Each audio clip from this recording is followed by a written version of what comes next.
Que Ele nos concede estar aqui, reunidos na Sua santa presença, glória a Deus.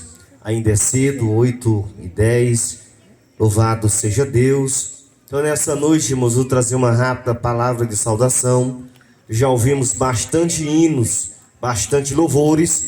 Nessa noite, graças a Deus, por Ele nos conceder essa oportunidade de bendizer e ter essa liberdade de expressão ao nome do Senhor Jesus, de estarmos reunidos no ar livre, com essa oportunidade tão rica da parte de Deus, que Ele nos dá nessa noite o privilégio e a liberdade de expressar, como eu já disse, que Ele salva, que Ele cura. Bendito seja o Senhor Deus. Lucas capítulo 18, versículo 35. Lucas capítulo 18, versículo 35. Louvado seja Deus. Só apenas o versículo 35 de Lucas 18. Lucas capítulo 18, versículo 35. Glória a Deus. E tornando, Lucas 18, versículo 35. E aconteceu que, chegando ele perto de Jericó, estava um cego assentado junto do caminho, mendigando, glória a Deus.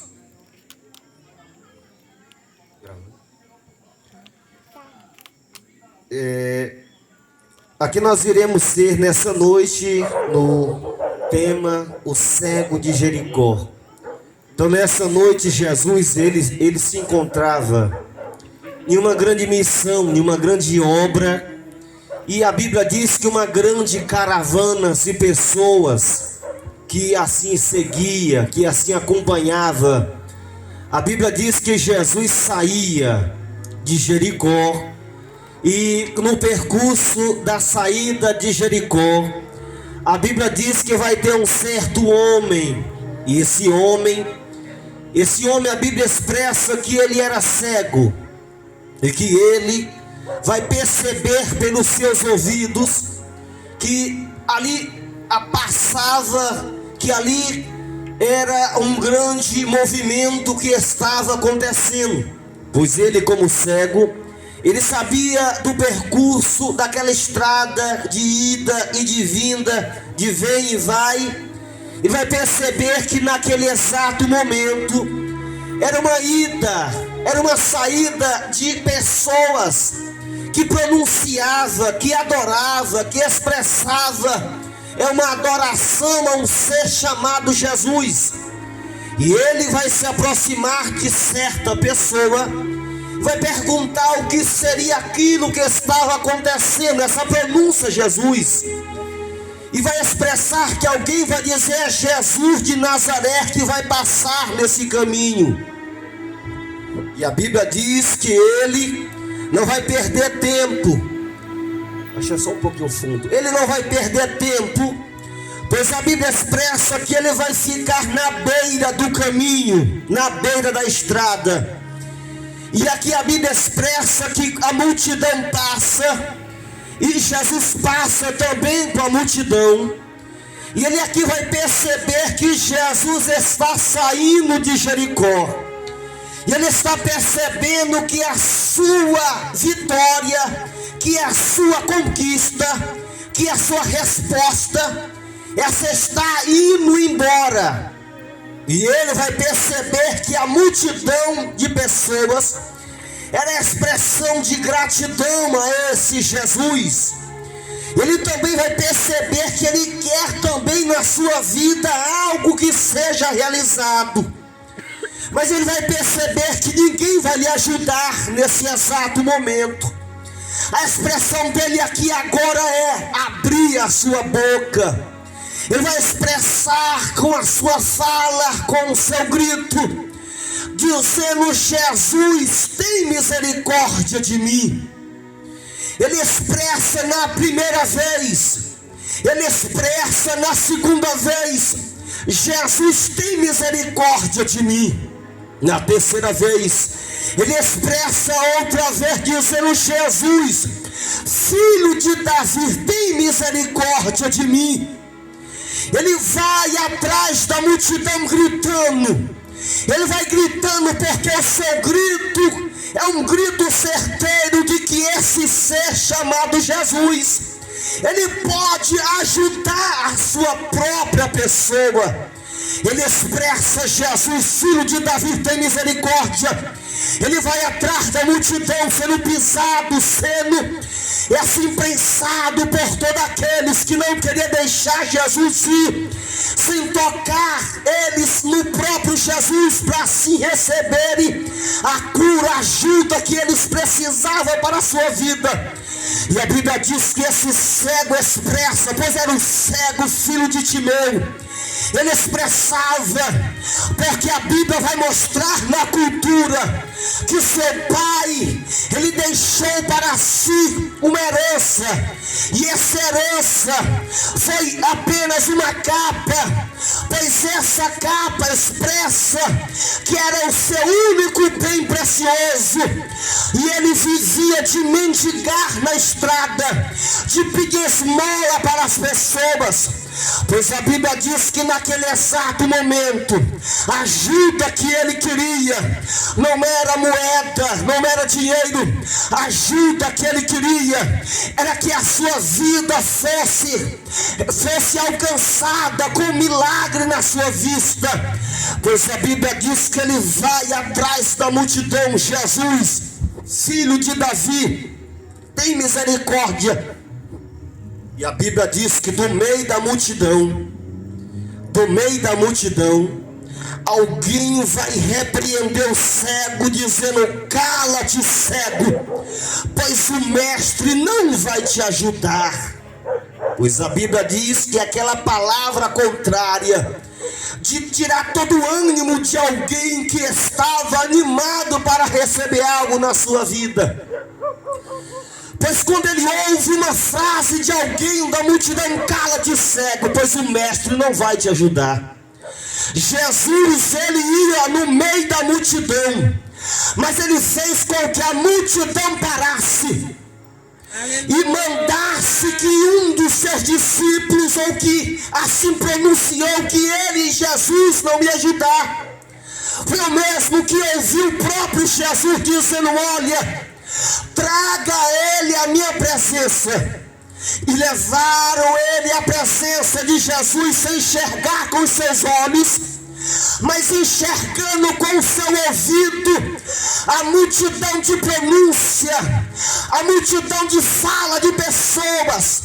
Quando ele chega na presença de Jesus, Jesus vai perguntar ao cego: o que tu queres que eu te faça?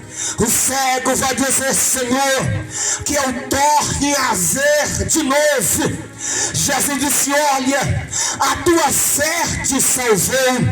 No exato momento, o cego aqui, ele vai enxergar as pessoas, ele vai começar também a glorificar a Deus, ele vai aqui também seguir a multidão. E houve um grande milagre na saída de Jericó. Jesus, com seu infinito amor, de João 3,16, ele veio com essa finalidade, porque uma certa vez um discípulo, um profeta chamado João Batista, esse foi preso porque ele assim denunciou os pecados da esposa do Herodes, e aqui ela fez uma revanche, induziu que seu esposo Herodes viesse a prender o próprio João Batista. João é preso, e Jesus aqui já começa o seu ministério também. Quando a Bíblia diz que João preso no cárcere, ele manda um dos seus dois discípulos até o próprio Jesus, dizendo: olha, o Senhor João mandou que perguntássemos nós a ti, se tu é mesmo aquele que haveria de vir, ou se nós haveremos de esperar outro. Jesus vai dizer para os 2 discípulos de João, vai dizer: olha, vai até a João e anuncia para João que os cegos estão enxergando, que os surdos estão ouvindo, que os aleijados estão andando, e o reino de Deus está sendo anunciado. Jesus vem com essa finalidade na terra, vem dar ouvido para o surdo que não ouvia, vem dar vista para quem não enxergava. E a pior cegueira da época de hoje é a cegueira da carta de Paulo aos Coríntios, capítulo 4, versículo 4. Pois o Deus desse século cegou o entendimento das pessoas, para que não enxergue, para que não entenda a glória, a manifestação do reino do Filho de Deus. Quem é o rei? Quem é o Deus desse século? O Deus desse século está registrado em Mateus capítulo 4, na tentação que Jesus teve pelo diabo, na terceira ou na segunda. A Bíblia expressa, na terceira tentativa, o diabo em Mateus 4 vai se apresentar a Jesus, vai mostrar todo o reino da terra, toda a riqueza deste mundo, e vai dizer: olha, Jesus, se tudo isso tu, através da tua adoração, fizer-me, eu te darei toda essa riqueza, todos esses bens. Jesus vai dizer: para trás de mim, Satanás, porque está escrito que só a Deus adorarás e prestarás culto de adoração. Ou seja, o diabo ali se apresentou para Jesus, que se ele, Jesus, adorasse ele, diabo, ele seria o Deus daquela época, desse tempo. Para o próprio Jesus reverencia ele como Deus, mas Jesus não deu essa liberdade para ele. Jesus repreendeu dizendo que só ele merece ser adorado. Mas então hoje, nesse tempo de hoje, se não tivermos a escolha em Cristo, em Deus, nós estamos nessa terra adorando o próprio diabo, ele sendo Deus da vida da pessoa, no sentido de se viver, no sentido de se assim venerar. Mas a Bíblia diz que Jesus veio para desfazer na terra adoração falsa, que não é a direção, na direção de Deus ou do próprio Cristo. É por isso que ele em João 8:32, e reconhecereis a verdade vos libertará. Versículo 36, pois se o Filho vos libertar, verdadeiramente sereis livre. Para quê? Para adorar ao Senhor Deus, para ter liberdade no Senhor Deus. Mas a Bíblia expressa que é uma cegueira tão imensa nessa época de hoje. Não é uma cegueira física, que alguém não possa andar, se movimentar, trabalhar. Não é essa cegueira, porque todos nós sabemos as nossas funções de vida que vivemos trabalhando nessa vida. A cegueira que recebe a palavra de Deus é a cegueira espiritual na vida do homem e da mulher, quando não consegue visualizar, ver, enxergar o próprio Cristo, para se viver, para se andar na sua presença. Pois ele vai dizer em João 12, Louvado seja Deus, disse ele, não são 12 as horas do dia, pois se alguém andar de dia, vai ver buraco e perigo na sua frente, mas se andar de noite, não vai ver o perigo, o buraco, o obstáculo da vida. Está escuro. Ele expressa que todo aquele que anda na sua presença, não andarás em trevas, andarás na sua presença, pois ele diz que ele é a luz dessa terra, e ele, por ser a luz dessa terra, ele entrou na claridade da vida do cego Bartimeu. E tudo que o cego Bartimeu queria no seu clamor, na sua fala, na sua insistência, era enxergar a vida de novo. Enxergar a vida de novo. Porque ele foi furado os seus próprios olhos. Ele tinha saudade de quando antes ele enxergava essa terra. Ele enxergava a sua vida para trabalhar, para se movimentar, mas agora estava impossibilitado, sem ver, sem poder trabalhar, ter uma vida de mendigação, de pedir esmola. Quando ele enxerga Jesus aqui, ele vai dar-lhe um salto para cima e vai com toda a sua força expressar a gratidão a ele, Jesus, porque tudo que ele quer para a nossa vida, entenda, é que nós enxergar de verdade a vida, enxergar a importância da nossa vida como seres humanos nessa terra.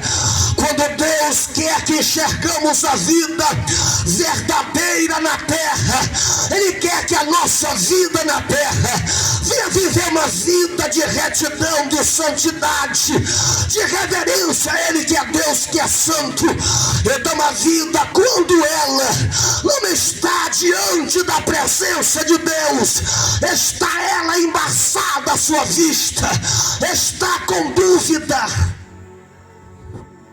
está sem aquela certeza, estar naquela posição eu acho, estar naquela posição eu ouvi falar, estar naquela incerteza que fulano disse. Mas quando a gente tem a certeza, a gente mesmo testifica, a gente mesmo relata o que o Senhor Deus é capaz de fazer. Então Deus, Ele quer com seu colírio entrar nos nossos olhos, entrar nos nossos ouvidos e trazer para a nossa vida algo que a nossa vida possa enxergar a verdadeira vida. Aleluia, Deus! A verdadeira vida que Jesus deixou foi quando Ele disse que aquele que morre, ele passou dessa vida para outra vida.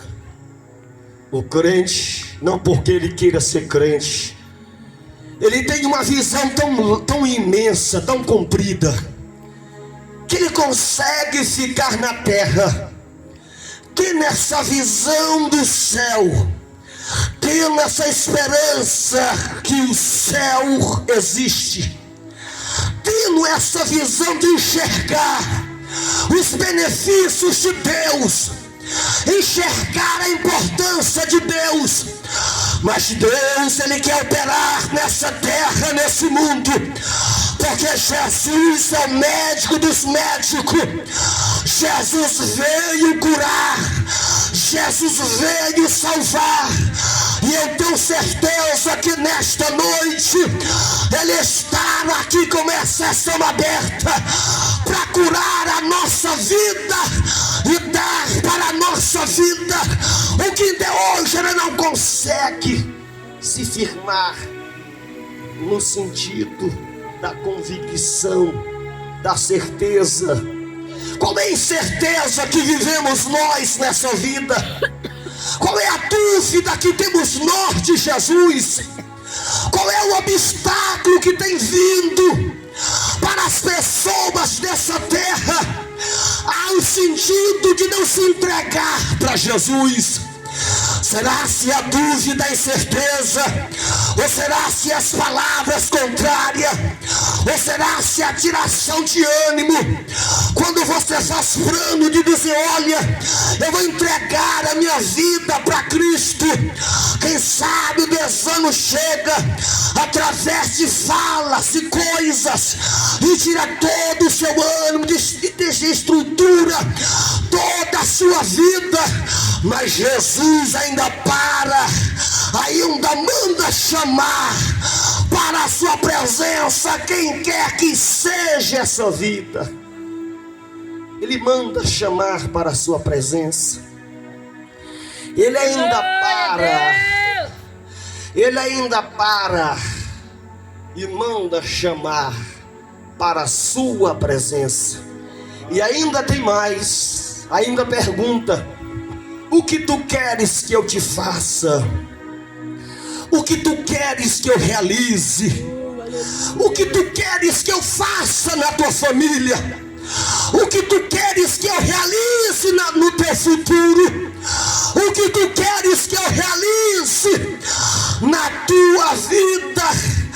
Então Jesus é aquele que chama, e é aquele que pergunta, e é aquele que vai falar. Pois que seja feito como tu queres, mediante a tua fé, seja realizado para a glória de Deus. Jesus, ele chama. Jesus, ele pergunta. Jesus, ele ouve. Jesus vai ouvir, que vai assim meditar na resposta que alguém quer tirar-lhe dele, e na resposta que alguém quer lhe tirar dele, ele vai conceder para essa pessoa, dizendo que seja feita conforme a tua fé e a tua vontade.